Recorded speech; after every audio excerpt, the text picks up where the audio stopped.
감사합니다. 귀한 찬양 너무 감사합니다. 곁에 있으면 편안한 사람이 있습니다. 곁에 있기만 해도 마음이 편안한 사람이 있습니다. 근데 곁에 있으면 신경이 쓰이는 사람이 있습니다. 뭔가 불안합니다. 피해를 입을 것 같습니다. 여러분은 어떤 사람이 신경이 쓰이십니까? 잔머리 굴리는 사람. 성경에 그런 사람이 한 사람이 나오죠. 야곱입니다. 시기심이 굉장히 많고 욕심이 굉장히 많아요. 그리고 머리 회전이 굉장히 빠릅니다. 무엇인가 늘 모사를 꾸미는 사람, 그 주변에 있으면 피해를 입을 가능성이 많은 거죠. 야곱 주변의 사람들 다 가족이 피해를 입었습니다. 나중에는 아버지도 형도 사실은 엄마도 다 피해자가 된 거예요. 야곱은 이 팥죽 한 그릇의 목적을 위해서 수단과 방법을 가리지 않는 그런 사람이었습니다. 아무리 그래도 두 그릇은 해야지 한 그릇으로 형의 장자권을 사버렸어요. 아주 얄미워요. 아버지를 속이고 형 대신 축복을 가로채는 이 희대의 특이한 사기를 친 거죠. 결국은 형의 분노를 사고 가족들을 떠나 도망을 치는 힘든 인생길을 시작한 겁니다. 도망친 곳이 외삼촌 라반의 집입니다. 적수를 만났어요. 세상을 살다 보면 어디나 적수가 있어요. 반드시 적수가 있어요. 라반에게 얼마나 속고 또 속았는지 실컷 고생을 합니다. 야곱이 이렇게 생각했을 거예요. 어째 이런 인간이 다 있나. 근데 사실은 그게 자기예요. 사랑하는 여러분, 나를 힘들게 하는 사람을 자세히 보세요. 나를 닮았어요. 하나님이 내가 내 모습을 잘 못 보니까 비슷한 사람을 하나 딱 붙여놓고 이게 너거든? 이게 너거든? 그래요. 야곱이 3D 입종에 저임금 부당 대우 받으면서 이제 시달림을 받죠. 근데 라반도 대단하지만 이제 야곱도 만만치가 않았어요. 라반의 딸들과 결혼을 한 야곱은 마침내 자신의 살 국리를 찾아가면서 재산을 끌어모으는 데 성공을 하죠. 그리고 외삼촌과 결별을 하고 고향으로 돌아가게 됩니다. 자, 그런데 형 에서가 군사를 거느리고 온다는 소식을 들으면서 이 야곱이 인생의 위기를 맞습니다. 자신의 모든 것을 한순간에 날려버릴 것 같은 위기의식에 사로잡히게 됩니다. 그때 그 유명한 야복나루에서의 하나님과의 사자와 씨름하는 사건이 창세기 32장에 나옵니다. 사투를 벌인 혈전이죠. 생명을 걸고 씨름을 하고 환도뼈, 엉치뼈가 부러질 정도로 사투를 벌였죠. 왜냐하면 그 정도로 인생이 절박했기 때문에 당신이 나를 축복하지 않으면 내가 당신을 보내지 않겠다. 이렇게 싸움을 치르고 마침내 하나님이 그의 손을 들어주는 것입니다. 사랑하는 성도 여러분, 야곱에게 한 가지 장점이 있는데 그게 뭐냐 하면 매달릴 줄 아는 것입니다.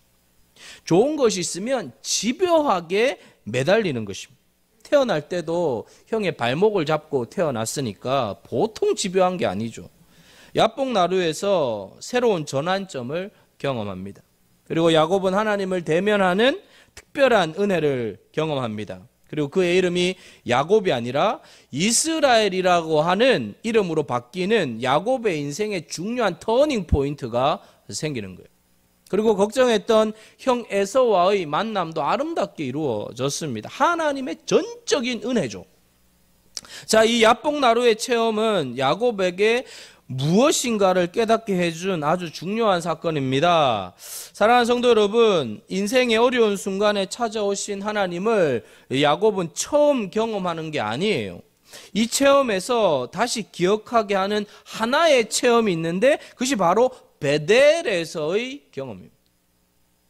야복나루의 체험은 야곱으로 하여금 다시 베델에서의 경험을 기억하게 만드는 거예요. 베델이 어떤 곳입니까? 형의 노여움을 사고 도망을 치고 나올 때 외로움과 두려움에 벌벌 떨었던 그 밤 돌베개를 베고 잠을 자고 있던 야곱에게 하나님이 찾아오신 그곳이 베델이에요. 그래서 하나님이 야곱에게 기가 막힌 말씀을 하십니다. 너가 어디로 가든지 내가 너와 함께 할 것이다. 약속하십니다. 두려워하지 마. 내가 너와 함께 할 거야. 그리고 너가 반드시 이곳으로 다시 돌아오도록 내가 인도하겠다. 개런티 도장을 꽉 찍어 주십니다. 사랑하는 성도 여러분, 하나님은 뜻밖의 장소에서 우연히 갑자기 우리에게 찾아오실 때가 있어요. 야곱은 너무 감격해서 일어나자마자 돌베개를 기둥으로 세워서 하나님께 약속을 하죠. 하나님, 이제 저는 하나님을 나의 하나님으로 이제 섬길 것이고 언젠가 돌아오면 이곳에 하나님의 전을 짓겠습니다. 그래서 그곳을 베델이라고 했어요. 베델의 이름의 뜻이 하나님의 집이라는 뜻이에요. 여러분, 이것은 야곱의 인생에 찾아오신 하나님, 잊을 수 없는 영적인 그런 경험을 했던 중요한 장소이고, 하나님이 야곱에게 약속을 하시고 또 야곱도 하나님에게 서약하는 서약의 장소였습니다. 이 베델 사건은 야곱의 생에 아주 중대한 사건이죠. 망아지처럼 펄쩍펄쩍 뛰던 이 야곱이 하나님의 손에 이제 들어오는 순간이었어요. 야곱에겐 잊을 수 없는 순간이죠. 여러분, 오늘 우리에게도 이런 곳이 다 있을 거예요. 내 인생이 하나님의 세계 안으로 들어온 영적인 사건들이 우리에겐 다 있어요. 베델에서의 하나님과의 만남 이후에 야복강에서 또 한 번의 깊은 만남을 야곱이 지금 하고 있습니다. 이런 만남이 우리 인생에 굉장히 중요한 획을 긋는 것이죠. 야복 나루의 이 체험을 통해 하나님의 메시지는 뭐냐? 베델로 다시 돌아가라는 것입니다. 너가 처음 나를 만났을 때 내가 너에게 약속했고 너가 나에게 서약했던 그 자리로 다시 돌아가라는 것. 고향으로 돌아가는 길에 장벽이었던 에서와의 문제도 해결되었습니다. 그동안 모든 난관과 어려움들도 다 이제 지나가고 하나님이 주신 축복의 그 수확물들을 가지고 이제 돌아가는 것입니다. 그러므로 이제는 모든 것들이 다 정리되고 이제 딱 하나만 남았어요. 베델로 돌아가기만 하면 되는 거예요. 하나님이 처음에 베델에 오셔서 약속하신 게 너가 베델로 돌아오도록 그날까지 너의 삶에 어떤 문제가 있든지 반드시 베델로 돌아오도록 내가 책임지겠다. 내가 너와 함께 하겠다. 별의별 일이 다 생겨도 걱정하지 마. 베델로 돌아오도록 하나님이 장치를 다 만들어 놓으셨어요. 이제 그때가 온 거예요. 이제 하나님과의 언약을 맺었던 그곳으로 돌아가야 합니다. 근데 웬일인지 야곱은 베델로 가지 않죠. 그리고 세겜이라고 하는 땅에 주저앉아 버립니다. 하나님은 이 야복 나루라고 하는 코너로 모시고 야복에서 하나님을 다시 뜨겁게 만나게 하시고 야곱이라 하지 않고 이제 이스라엘아, 새로운 삶의 전환점을 만들어 주시면서 베델의 기억을 회생시키시고 잊어버렸던 약속의 장소로 돌아가도록 하나님이 만들어 주셨는데 은혜를 입고 난 이후에 다시 야곱은 세겜이라고 하는 곳에 주저앉아 버렸습니다. 자, 여러분, 창세기 34장에 보면 문제가 터집니다. 야곱의 딸 디나가 그 땅을 구경하러 갔다가 성폭행을 당합니다. 이로 인해서 야곱의 아들들이 막 분노하면서 그 땅에 있는 남자들을 다 죽여버립니다. 피비린내 나는 사건들이 일어났죠. 야곱의 생에 또 하나의 어려운 문제를 만나는데 세겜에서 머물렀을 때 33장을 보면 속임수와 살인과 두려움으로 가득 차 있어요. 가득 차 있어요. 야곱의 인생에 또 다른 오점을 남깁니다. 사랑하는 성도 여러분, 그리스도인의 삶에 우연한 것은 하나도 없어요. 사건 속엔 언제나 하나님의 메시지가 다 들어가 있습니다.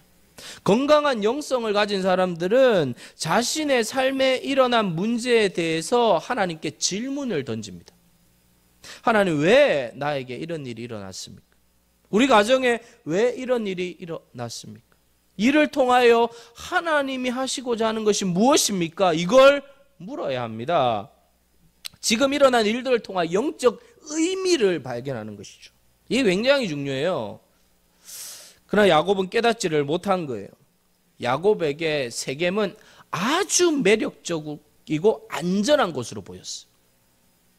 여러분, 이 세겜은 아주 화려한 도시였습니다. 아마도 유목민으로 살아온 사람의 입장에서 보면 이 세겜이라고 하는 이 도시 문명은 굉장히 매력적인 곳으로 보였을 거예요.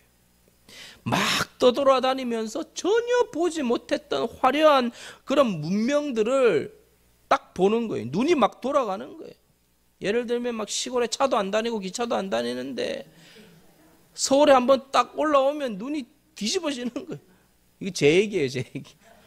서울역에 처음에 딱 도착해가지고 서울역에 딱 나왔는데 이따만 옛날 대우 건물이었잖아. 오메오메. 눈 뒤집어지는 거예요. 완전 다른 거죠. 완전 다른 거예요. 눈 돌아가는 거예요. 막, 여기에 정착하고 싶다. 이런 생각이 드는 거예요. 정착하고 싶다. 그러나 그것은 위험하다는 것입니다. 사랑하는 여러분, 그리스도인들에게 위험 지역이란 어떤 곳인가 하면 육신적인 안전할 곳을 쫓아 선택한 곳, 이게 굉장히 위험한 곳이에요. 좀 더 안전한 곳, 좀 더 편안한 곳에 살고 싶은 그런 욕망을 이기지 못하면 우리의 삶은 위험해질 수 있다는 것. 우리의 실수는 삶의 안전과 행복을 자신의 힘으로 쟁취하고자 할 때 생겨납니다. 그러나 여러분, 그런 것들은 우리의 노력으로 이루어지는 게 아니에요. 보험 들고 은행에 예금도 하지만 그런 것은 다 유리벽과 같아요. 9.11 테러가 일어났을 때 미국이라는 나라의 최첨단의 보안, 그 빌딩은 아무나 못 들어가요. 철저한 보안, 그 건물에 수없는 안전장비들, 전화만 하면 당장 뛰어올 수 있는 CIA, 국방부, 모든 군인들, 정보기관들이 그냥 미국이 물 셀 틈 없이 거미줄처럼 모든 걸 갖고 있는데 테러리스트들이 비행기를 가지고 그 건물에 들이닥칠지 밀고 들어올지 꿈엔들 생각했겠어요? 그것도 비행기 아무나 못합니다. 다 검색합니다. 근데 그 위협했던 게 뭔가 하면 작은 플라스틱 칼이에요. 비행기 조종사에게 플라스틱 칼로 위협해가지고 허무하게 그 비행기가 빌딩 센터로 들이닥친 거예요. 어마어마한 부와 힘의 상징이 플라스틱 칼 하나에 무너진 거예요.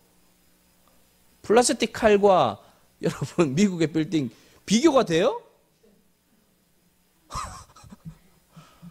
안 돼요. 무슨 말입니까? 우리가 사는 이 세상에 안전한 곳은 하나도 없어요. 유목민으로 살던 야곱은 그곳이 안전한 도시 문명을 갖추고 있는, 울타리를 치고 있는 모든 것이 갖추어져 있어서 가장 안전하고 복된 곳이라고 착각했습니다. 여러분, 오늘 여기에서 하나님의 메시지는 뭐냐 하면 세겜은 내가 머물 곳이 아니라 스쳐 지나가야 된다는 거예요. 그러니까 야곱은 이곳에서 장장 얼마를 머물렀는가 하면 10년을 머물렀어요. 10년. 왜 세겜에 머물렀을까요? 세겜은 사람들의 마음을 빼앗는 곳이에요. 현실이 주는 달콤함, 아주 인간적으로 볼 때는 살고 싶은 매력적인 뭔가 그 안에서 내가 찾는 것이 있을 것 같은 그런 착각을 주는 곳이 세겜이에요. 사랑하는 여러분, 가끔 세계에서 살기 좋은 곳 베스트를 언론에서 발표를 합니다. 여러 가지 종합해서 살기 좋은 도시를 발표하는데 주로 스위스, 호주, 뉴질랜드, 캐나다 이런 나라들이 베스트에 들어갑니다. 참고로 한국은 75위에. 근데 여러분, 이것은 순전히 세상적 기준이에요. 우리가 속지 말아야 되는 것은 세상이 말하는 살기 좋은 곳이라고 하는 곳은 영적인 기준이 하나도 없어요. 오히려 정반대예요. 여러분, 세상 사람들이 말하는 살기 좋은 곳일수록 더 타락해 있고요, 더 영적으로 어둡고요, 더 타락한 곳이, 세속화된 곳이. 여러분, 시드니나 밴쿠버나 이런 도시들은 아름답게 그지없지만 알고 보면 동성연애자들로 버글버글한 곳이에요.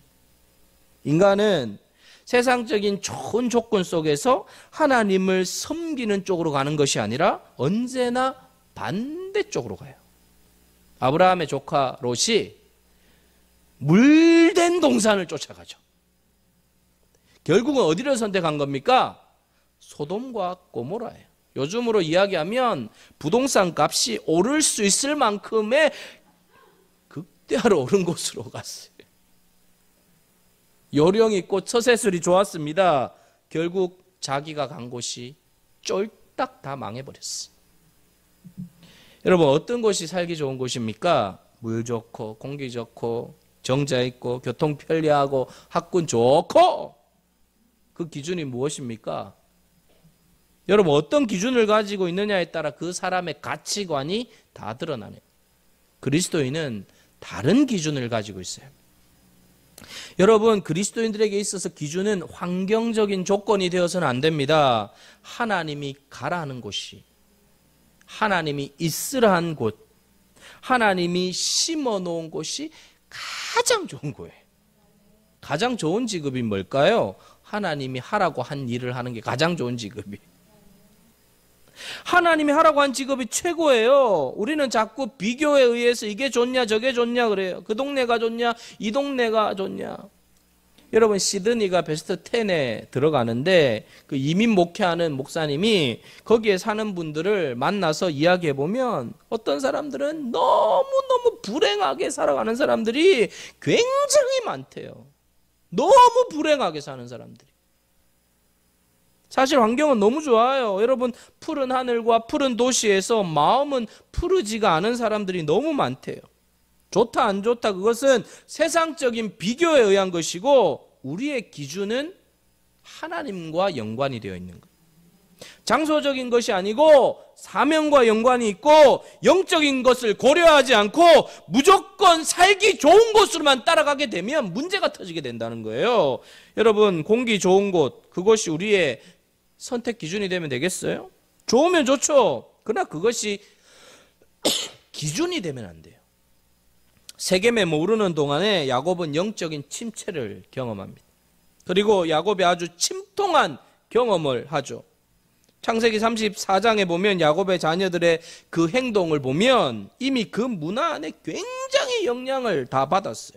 문제를 처리하는 게 다 세상적인 거예요. 세겜에 머무르는 동안에 그들 안에 온갖 우상들이 가득 채워져 있었고요. 하나님은 싹 잊어버렸어요. 수많은 수호신들을 장식하고 있었어요. 사랑하는 성도 여러분, 신앙의 어려움이 무엇입니까? 은혜를 너무 쉽게 잊어버린다는 거예요. 쉽게 하나님의 은혜를 잊어버릴 뿐만 아니라 세상에 굉장히 빨리 젖어들어요. 어디든 세속화가 굉장히 빠릅니다. 베델에서의 하나님과의 짜릿한 만남도, 야뽕나루에서의 극적인 체험도 그리 오래 가지 않았다는 거예요. 이게 우리가 성경을 보면서 발견하는 거예요. 성경을 보면 야곱뿐만 아니라 광야의 이스라엘 백성들도 다 똑같아요. 기적 체험을 한두 번 한 게 아니에요. 그리고 기적도 작은 기적이 아닙니다.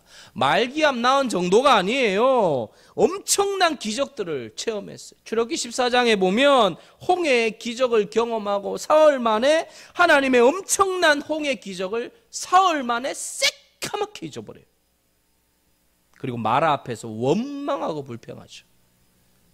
사랑하는 성도 여러분, 오늘 우리도 똑같아요. 우리도 하나님의 은혜를 너무 쉽게 잊어버립니다. 이게 우리의 연약함입니다. 우리가 날마다 치열하게 싸워야 할 부분이 뭐냐면 바로 이 부분. 야뽕나루의 경험을 하고 난 후에 야곱이 변하여 이스라엘이 되었다면, 분이엘이라고 하는 하나님의 얼굴을 대면하게 되었다면, 주여 감사합니다 하고 진보다리 다 싸들고 이제 베델로 당장 가야 돼. 나는 베델밖에 없어 하고 갔어야 돼요. 야곱은 근데 금방 잊어버린 거예요. 야곱의 집안에 난장판이 벌어지는 동안에 창세기 35장 앞부분에 그 어마어마한 사건과 어려움이 생겼는데도 하나님이라는 단어를 한 번도 찾아볼 수가 없어요. 그 살육극이 일어나고 불행한 사건이 일어나고 가정이 막 뒤집어지는데도 하나님을 찾지 않아요. 깡그리 잊어버렸어요. 아니, 이렇게 빨리 잊어버릴 수 있을까? 창세기 35장에 그래서 하나님이 다시 나타나시는 거예요. 야곱이 더 이상 안 갈래야 안 갈 수 없도록 몰아넣었어요. 베델로 올라가라. 너 베델 기억하고 있니? 베델로 올라가. 너 도망치며 두려웠던 그때 그곳, 그 자리, 내가 나타났던 그 자리, 너가 약속했던 대로 그곳에 가서 다시 단을 쌓고 나를 섬겨라. 다시 그 자리로 돌아가라. 다시 하나님을 만났던 그 첫 번째 자리로 돌아가라. 다시 하나님을 경배했던 그 첫 자리로 돌아가라. 다시 그 자리에 돌아가서 다시 주님을 섬겨라. 할렐루야.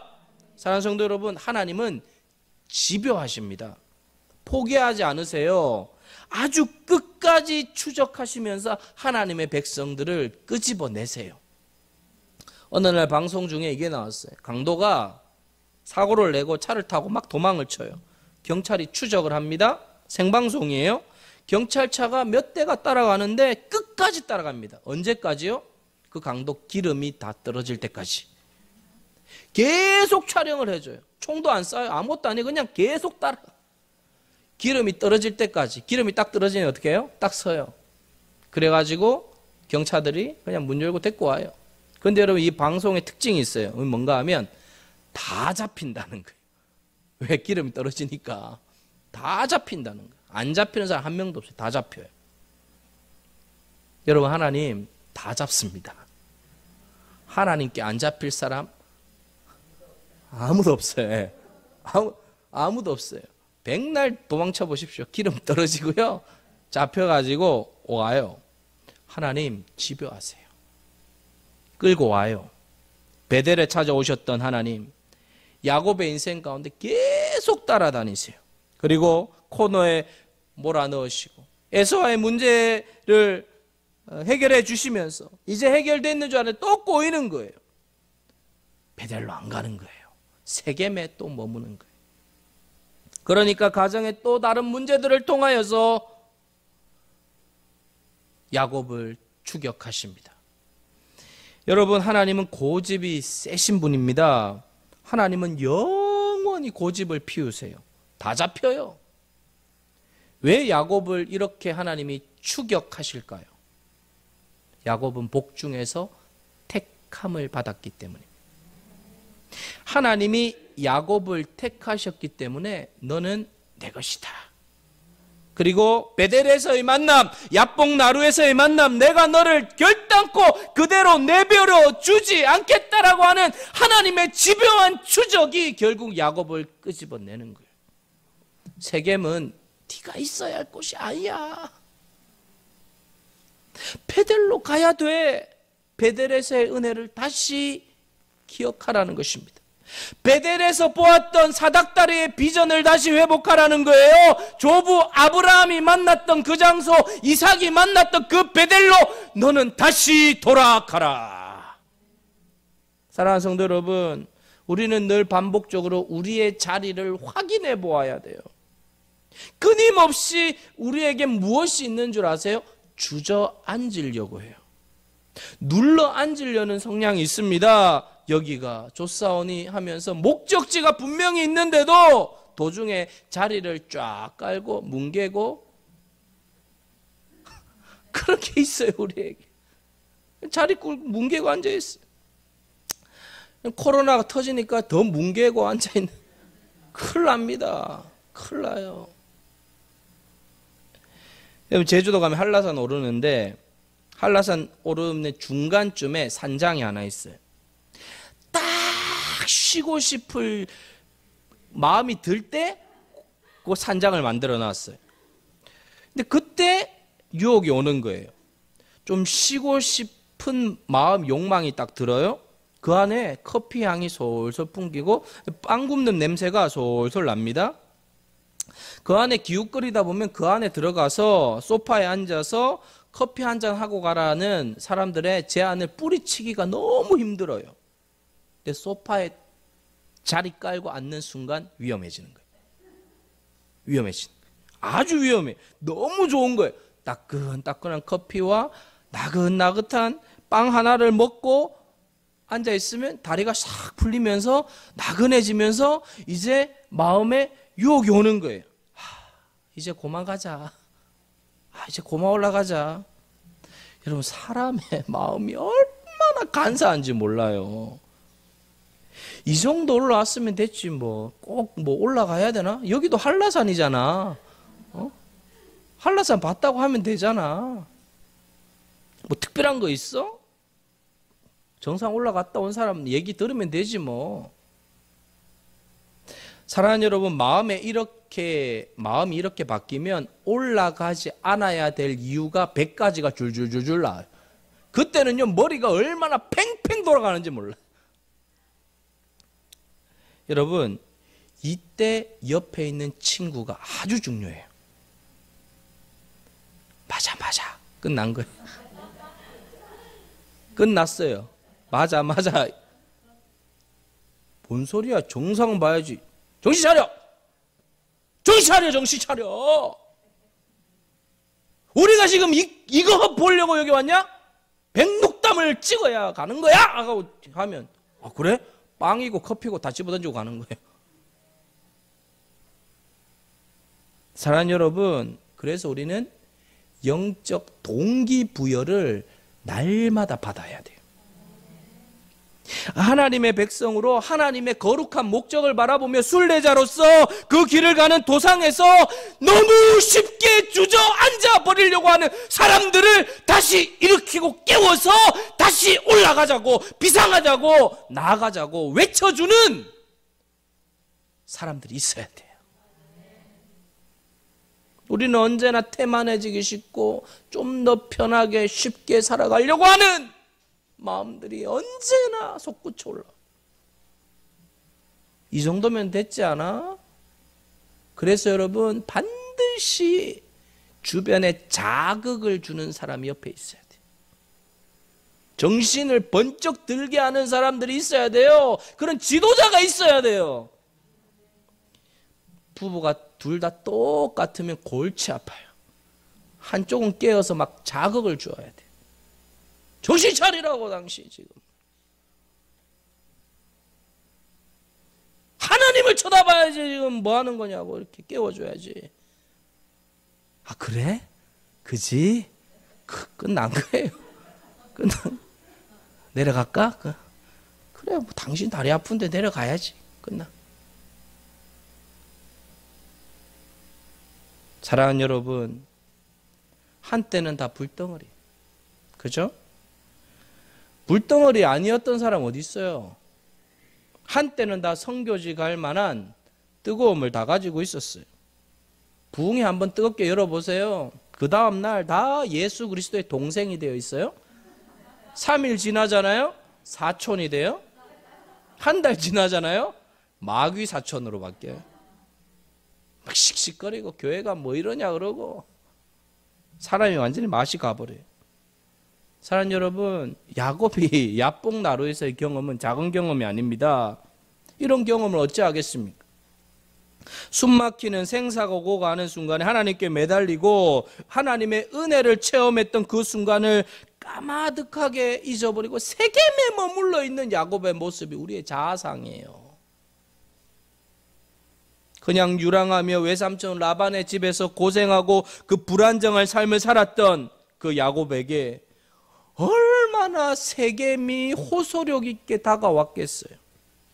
이제 좀 힘들게 사는 거 끝내고 싶어요. 조용히 살고 싶어요. 우리가 신앙생활 해도 하나님 이제 교회는 다닐 거고 헌금은 낼 테니까 나를 좀 내버려 두세요. 편안하게 좀 살도록 내버려 주세요. 좀 인조해하면서 즐기면서 좀 안락하게 살고 싶어요 이제 라고 하면서 내버려 달라고 할 때 옆에 사람이 중요해요. 쉬는 게 어디냐고. 천국 가서 쉬라고. 천국 가서 쉬라고. 이 땅에서 쉬는 게 어디냐고. 영적 전쟁이 쉬는 게 있냐고. 다시 일어나라고, 깨어나라고 해주는 사람들이 있어야 돼요. 여러분, 그 교회가 좋은 교회예요. 막 성도들 막 쉬려고 하는데 막 목사님이 쉬세요, 더 쉬세요, 편안하게 쉬세요, 교회에서 쉬세요. 그건 목사도 아니에요. 목사도 아니에요. 사랑하는 성도 여러분, 우리는 언제나 나 중심적으로 살고 싶은 욕망이 있어요. 하나님의 나라를 위해서 정말 불덩이처럼 서원하고 하나님의 복음을 위해 살겠다라고 하는 열정이 한때는 있었는데 세월이 지나면 언제나 자기 중심적으로 다시 돌아와요. 너무 그렇게 믿을 거 없다는 거예요. 적당하게 안 하는 건 아니에요. 다 하는데 나는 내 삶을 인조이하고 기본적인 것은 하니까 그 정도면 된 거지 하면서 슬슬슬슬 뒤로 빠지는 거예요. 하나님의 은혜를 너무 쉽게 잊고 현실과 타협해버리는. 한때 새벽기도 열심히 다닌 분들 계십니다. 형편이 좀 풀리면 새벽기도 고사하고 철야 고사하고 주일 지키는 것도 힘들어져요. 저는 그런 성도 많이 봤습니다. 그렇게 불덩이였어요. 그렇게 탐복할 정도로 대단한 성도였어요. 근데 어느 날 보니까 좋은 차 뽑아가지고 놀러 다닌다고 정신없어요. 사랑하는 여러분, 우리는 그래서 우리 자신을 언제나 점검해야 합니다. 야곱이 정신을 차립니다. 3절을 같이 읽겠습니다. 3절 시작. 우리가 일어나 베델로 가자. 내 환난 날에 내게 응답하시며 내가 가는 길에서 나와 함께 하신 하나님께 내가 거기서 제단을 쌓으려 하노라. 우리가 일어나 베델로 가자. 야곱은 이제 정신을 차렸습니다. 베델로 돌아가자고 합니다.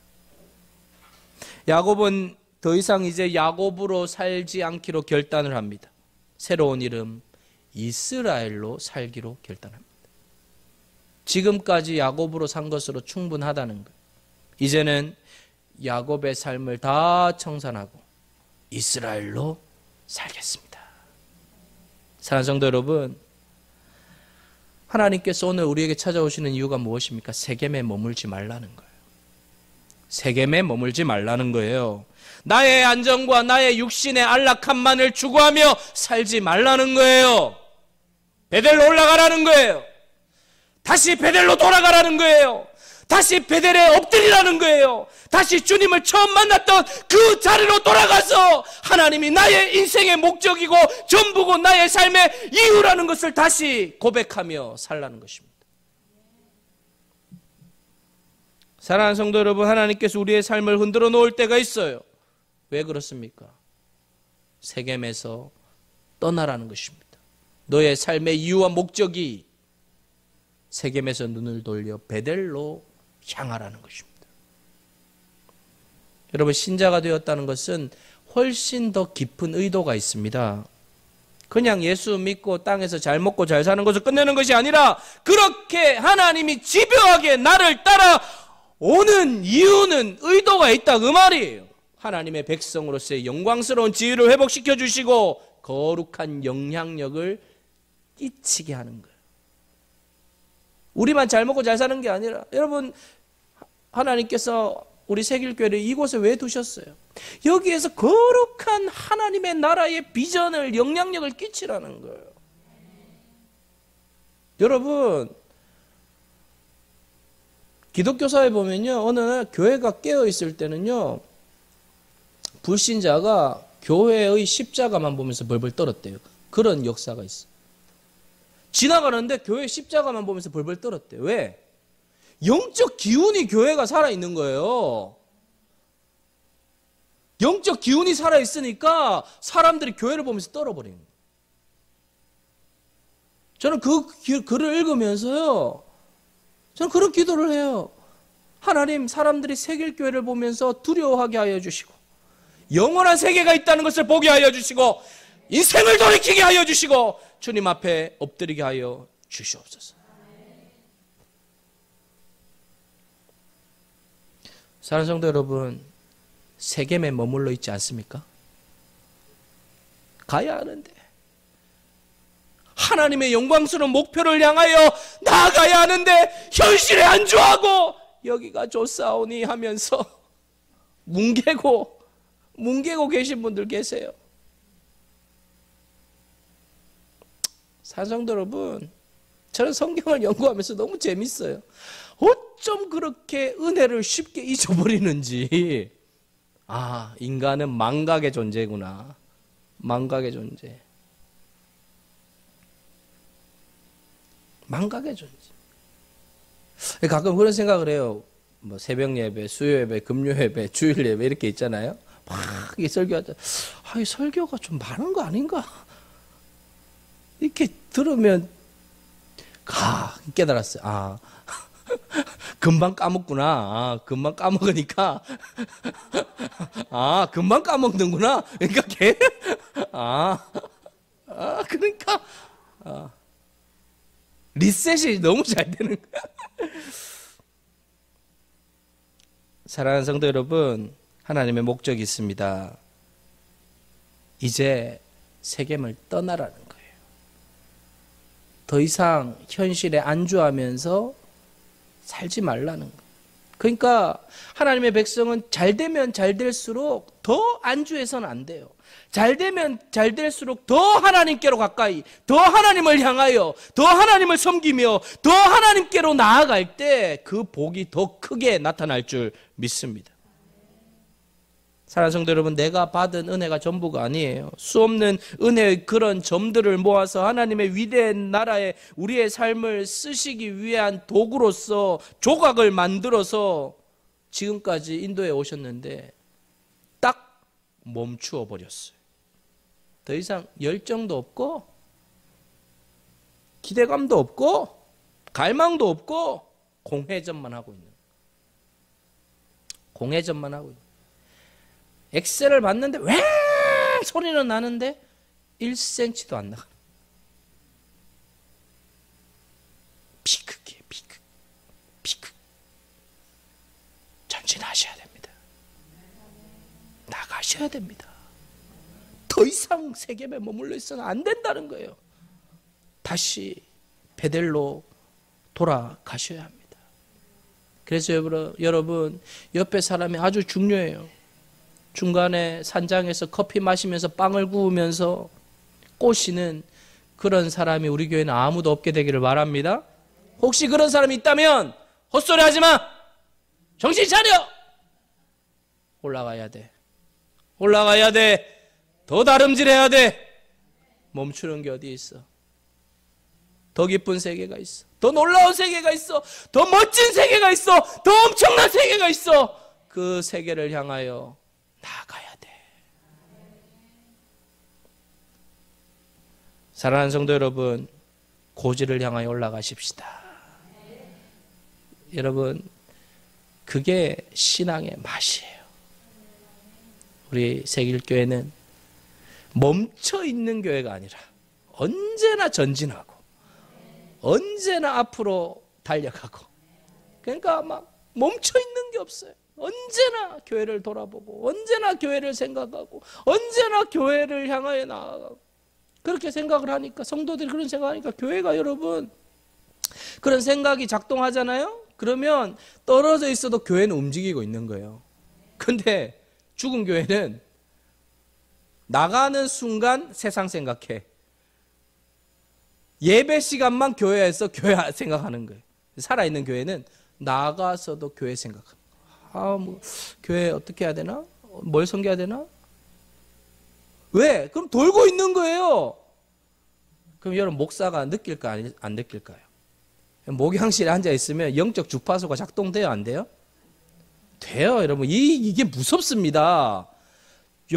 제가 가만히 기도하면서 말씀을 준비하면서 영적 주파수를 돌리면 막 돌아요. 성도들이 지금 교회 생각을 많이 하고 있구나. 근데 어느 날 아무도 교회 생각을 안 하면 이거 이제 큰일 났네. 그러면 어떻게 합니까? 여기 와서 혼자 막 기도해요. 주여! 성도들 영혼을 깨워주십시오. 그렇게 해요. 그래서 여러분, 보이지 않게 여기에 제 목소리가 지금 다 채워져 있어요. 혼자 막 주여! 보죠. 그렇게 아무리 고함질러 기도해도 아무도 찾아온 사람 없었어요. 그렇게 고함질러 기도해 상관없는. 세겜에서 돌이키십시오. 베델을 향하여 달려가는 우리 세길교회 성도들 되기 축복합니다. 기도하겠습니다.